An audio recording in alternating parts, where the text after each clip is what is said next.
It was a warm Saturday afternoon, the kind that made the little neighborhood park feel like the heart of the community. Children's laughter carried through the air, the metallic squeak of swings moved rhythmically, and the smell of freshly cut grass lingered. Angela was sitting on the bench near the playground, her eyes moving constantly to keep track of her 6-year-old daughter, Maya, who was darting between the slides and monkey bars with the unrestrained energy of youth. Angela loved this park. It was part of the reason she and her husband, Marcus, had chosen to move into this suburban community just outside of Norfolk. It wasn't flashy like some neighborhoods, but it was quiet, family-friendly, and offered Maya a safe space to play. For Angela, a black mom who grew up in a crowded city where playgrounds were often unsafe or poorly kept, this simple space felt like a gift. But she'd also noticed something else in the weeks since they'd moved in, a tension, subtle at first, like being watched too closely in a store. The smiles from neighbors were often thin and fleeting, and there were whispers that stopped as she approached. She didn't say anything to Marcus, he had enough on his plate already. As a Navy SEAL, he was away more than he was home, and when he did return, she wanted peace for him, not more worries. Angela was used to carrying herself with quiet strength. She brushed off the stares, the curt nods, and focused on Maya's joy. That day, though, she couldn't brush off what came next. Across the park, Angela saw a woman approaching. She was tall, thin, with a perfectly pressed polo shirt tucked into khaki shorts, her blonde bob cut sharp as if it had been styled to frame disapproval. Angela recognized her immediately. This was Karen, though her real name was Lisa. She was the head of the neighborhood HOA, and from what Angela had heard from other parents, she was the self-declared sheriff of the community. Lisa marched straight toward her, her face tight. "Excuse me," she said, her voice laced with irritation before Angela even had the chance to greet her. "Are you a resident here?" Angela blinked, caught off guard. "Yes, my family moved in a few weeks ago." Lisa's eyes darted to Maya, then back. "And do you realize this playground is for residents only? We've had issues with outsiders using the facilities, and we can't just let anyone come in and..." Angela's stomach tightened. She knew exactly what Lisa was implying. She glanced around. Other families were watching, whispering, but no one intervened. "I am a resident," Angela said firmly. "We live on Willow Drive, number 142. Lisa folded her arms. I don't remember seeing you at any HOA meetings, and quite frankly, we have procedures here. Proof of residency is required if asked. I don't mean to be rude, but rules are rules." But she did mean to be rude. Angela could hear it in the way her voice carried, sharp enough for others nearby to overhear. It wasn't just about rules, it was about putting her in her place. Angela's cheeks burned, but she kept her voice calm. "I'm not carrying a utility bill in my pocket, if that's what you mean. But like I said, my family lives here." Lisa tilted her head, lips curling into a smile that wasn't a smile at all. "Well, maybe you think you live here, but I run this HOA, and until I see proof, I'm going to have to ask you and your daughter to leave. We can't have just anyone wandering into our spaces." Maya, who had run back to grab her water bottle, overheard the words. She froze, her big brown eyes turning to her mother. "Mommy, do we have to go?" she whispered. Angela's heart clenched. The sting of being humiliated in front of her daughter was sharper than anything Lisa could say. She opened her mouth to respond, but then stopped. Because just then, a familiar voice, deep and steady, cut across the playground. "Is there a problem here?" Angela turned, and her chest loosened in relief. Marcus had just returned home from a long deployment, and he'd promised to surprise them at the park. Dressed in jeans and a simple black t-shirt, his broad shoulders and calm authority seemed to shift the air around him. Lisa's posture stiffened when she saw him. She didn't know who he was, yet. Angela stood, her hand brushing Maya's hair back. "No problem," she said softly, though her eyes locked with Marcus's, silently asking him not to escalate. But Lisa, oblivious to who she was dealing with, wasn't ready to back down. "There is a problem," Lisa said loudly, puffing herself up. "This woman is trespassing, and I will not allow people who don't belong to just take over our community spaces. I run this HOA, and I'm telling you both to leave now." The park went quiet. Parents were holding their kids closer, watching. Angela's stomach twisted with anger and embarrassment, but Marcus's face remained unreadable. And that's when Lisa made the mistake of her life. She jabbed a finger toward Angela. "You people think the rules don't apply to you. Well, not here, not while I'm in charge." Angela's breath caught. "You people." The words weren't just about rules anymore. They were about race, about belonging, about being told you didn't deserve the same respect as everyone else. Marcus's jaw flexed, but he stayed still, his voice low, steady and deadly calm as he answered. "Lady," he said, "you just picked the wrong family." The words hung heavy in the air. Marcus's tone wasn't loud, but it carried a weight that made the parents nearby straighten in their seats. He wasn't yelling, wasn't flexing, but something in his presence commanded attention. It was the quiet assurance of a man who'd seen worse conflicts than an HOA argument. Lisa, however, didn't recognize it. She mistook his calm for weakness, for a chance to assert herself even more. She squared her shoulders, adjusting the gold necklace at her throat as though it gave her authority. "Excuse me," she scoffed. "I don't know who you think you are, but this is my community. I make the rules. And if you don't like it, you can take it up with the HOA board. Until then, you and your wife," she spat the word like it was distasteful, "need to pack up and leave." Angela's lips parted. She could feel Maya press into her side, the little girl's small hands clutching at her shirt. The humiliation was boiling now, bubbling in her chest. She wanted to shout to tell Lisa to back off, but she also knew how situations like this could spiral. Marcus, though, didn't so much as blink. He stepped closer, not in aggression, but with a measured, grounded confidence. "This is our community," he said, his deep voice even. "We live here, we pay the same dues, follow the same rules, and you will not speak to my wife that way." Lisa laughed, though it was brittle. She looked around, searching for validation from the other families watching. Some lowered their eyes, clearly uncomfortable. Others gave her small nods of support, but none dared to step in. "Oh, please," she sneered. "You think you can just move in here and do whatever you like. You don't look like—" She stopped herself, but the damage was already done. Everyone heard what she meant. Angela's fists tightened at her sides. She wanted to scream. Instead, Marcus's hand brushed against hers, subtle, grounding, a reminder that he had this under control. Lisa, emboldened by the silence of the bystanders, pulled out her phone. "Fine, you want to play this game. I'll just call security. Let's see how long you last when you can't even prove you live here." Angela's stomach sank. She knew exactly how this looked. A black family being accused of trespassing in a wealthy suburban park. It was a script she'd seen before, one that rarely ended well. "Marcus," she whispered urgently, "please, let's just go. I don't want trouble." But Marcus shook his head slowly. His eyes never left Lisa's. "No, you shouldn't have to leave just because someone decides you don't belong. That's not how this works." Lisa held her phone up like a weapon. "I'm dialing right now." And then from across the playground, a voice finally broke the silence. "Lisa, stop." It was Tom, a middle-aged dad who often came to the park with his two boys. He stepped forward hesitantly, his eyes darting between Marcus and Angela.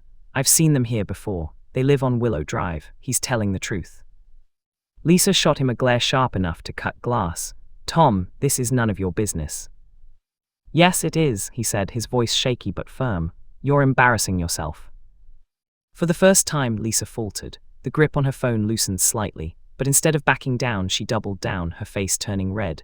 "Embarrassing myself. I'm protecting this neighborhood. Do you have any idea what happens when you let just anyone in? Property values go down, crime goes up. I'm not going to let that happen here." Angela's heart sank deeper with every word. Maya was watching, absorbing it all, her innocent world cracking under the weight of Lisa's hate. Angela crouched down, smoothing her daughter's curls, whispering, "It's okay, baby. Mommy and Daddy are here." Marcus's jaw tightened. He stood silent long enough, letting Lisa dig her own grave. Now it was time.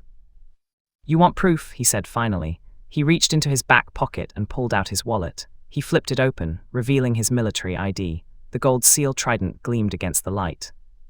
Lisa blinked, her smirk faltering. Marcus's voice dropped, steady and low, but with an edge that made every syllable cut.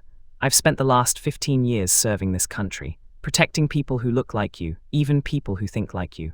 And I'll tell you right now, you don't get to stand here and tell me my family doesn't belong." The air shifted, parents exchanged wide-eyed looks. A murmur rippled through the group. Lisa tried to scoff, but it came out weak. "Military or not, rules are rules." "Rules don't excuse racism," Marcus interrupted, his voice sharp now. "Rules don't give you the right to humiliate my wife in front of my daughter." Lisa's cheeks burned crimson. She opened her mouth to respond, but for once no words came out. She looked around desperately, but no one was backing her anymore. Even the people who had nodded along earlier were silent, some staring at the ground, others shaking their heads. Angela stood taller beside Marcus, her arm around Maya. For the first time since this started, she felt the balance of power shift. And that's when the real twist began, because as much as Lisa wanted to backpedal, her pride wouldn't let her.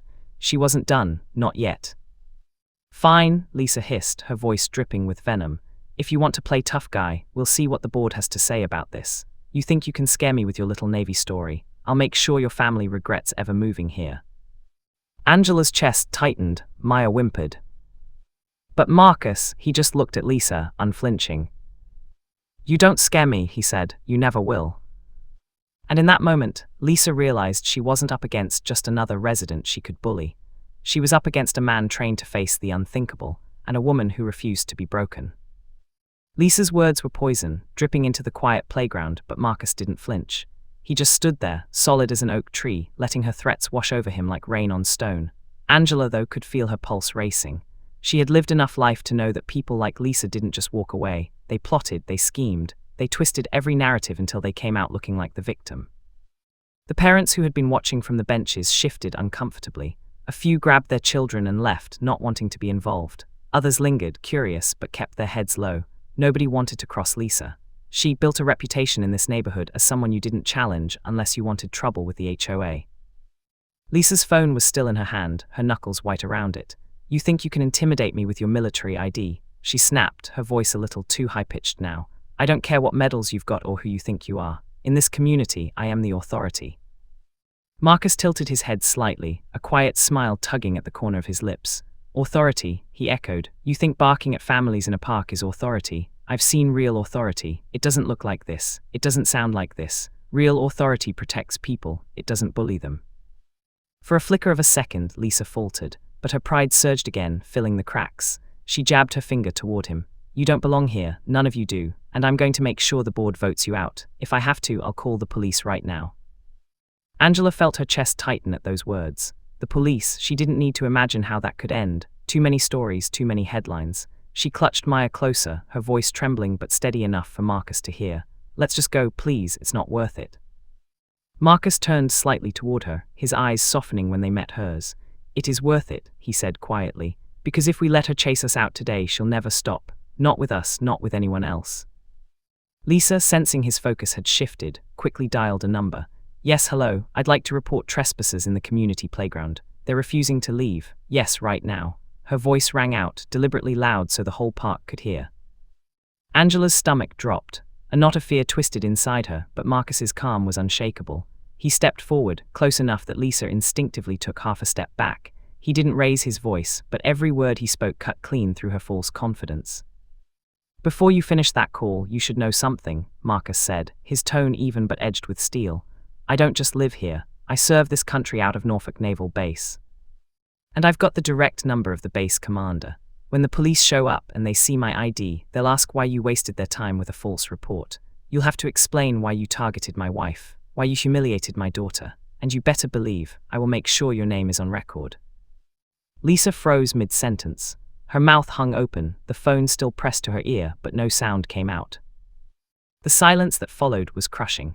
Parents on the sidelines were no longer just watching, they were whispering, some even recording on their phones. For the first time, Lisa realized the story wasn't going to play out the way she wanted.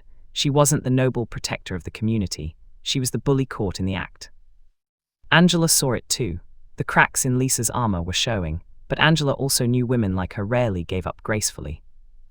Sure enough, Lisa straightened again, her voice brittle but loud enough for everyone to hear. "This isn't over," she snapped. "You think just because you've got a fancy badge and a loud mouth that you can scare me? No, I'll talk to the board. I'll make sure everyone knows exactly what kind of people you are."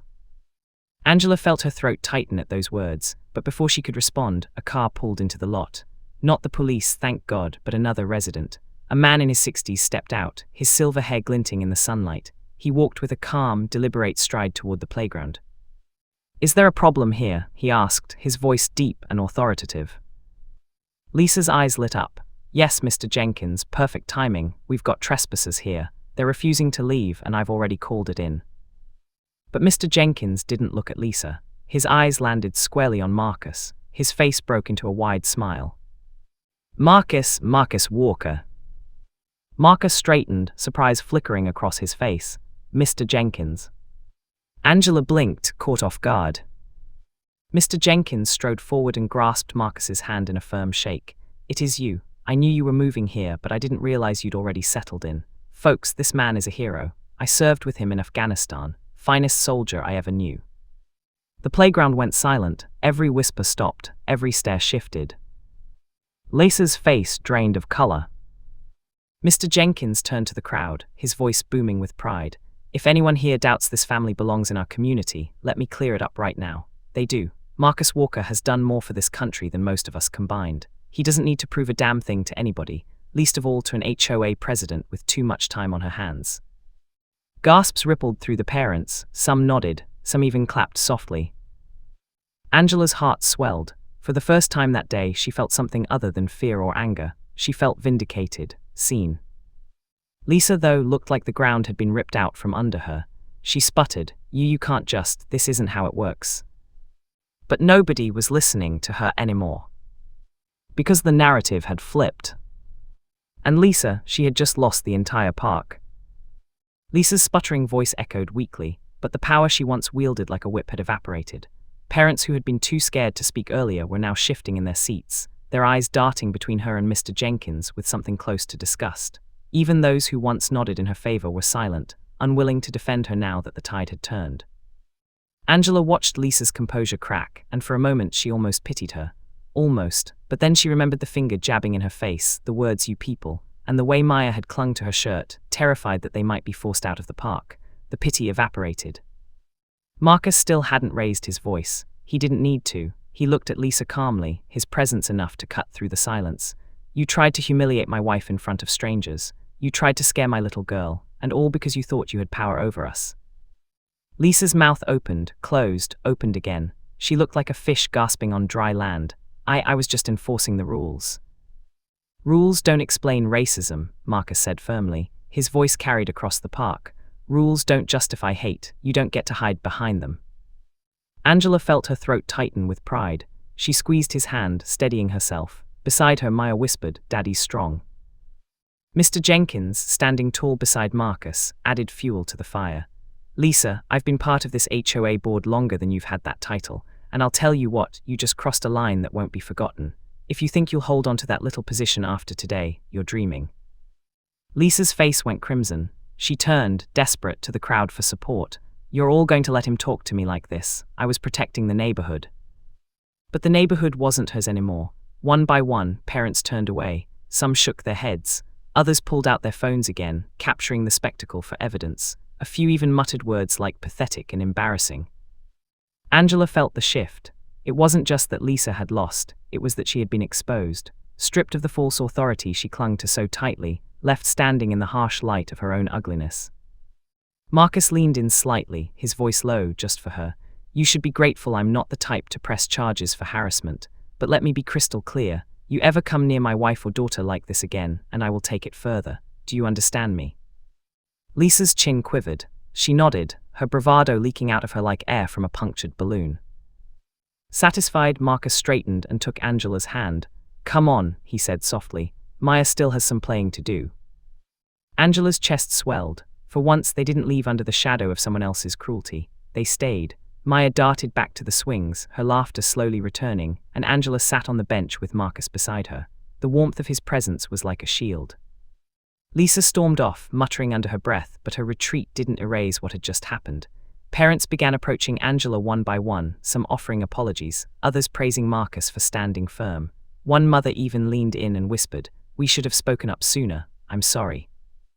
Angela nodded graciously, though inside she wanted to tell them the truth. Silence had hurt almost as much as Lisa's words, but she held it back. This wasn't the moment to lecture, it was the moment to reclaim peace. As the sun dipped lower, painting the sky in shades of orange and pink, Maya's laughter rang across the playground again. Angela leaned against Marcus, letting her head rest against his shoulder. You didn't have to step in like that, she murmured. Yes, I did, he said simply. You've been fighting battles like this your whole life, but you don't have to fight them alone anymore, not while I'm here. Tears strung her eyes. But they were warm tears this time, filled with relief and gratitude. Behind them, Lisa's shadow lingered faintly, her retreating figure stiff and humiliated. And though Angela knew this wouldn't be the last time they faced prejudice, she also knew one thing for certain. Lisa had underestimated them. She had underestimated her. And she had especially underestimated the man who stood silently at her side, a Navy SEAL who wasn't just her husband, but her protector, her partner, and the father who would never let their daughter grow up believing she didn't belong. For once, Angela didn't feel like an outsider in that neighborhood, not because of the park, or the HOA, or even the approval of the other parents, but because when Lisa tried to push them out, they stayed. They belonged, not because someone else allowed them to, but because they refused to be erased.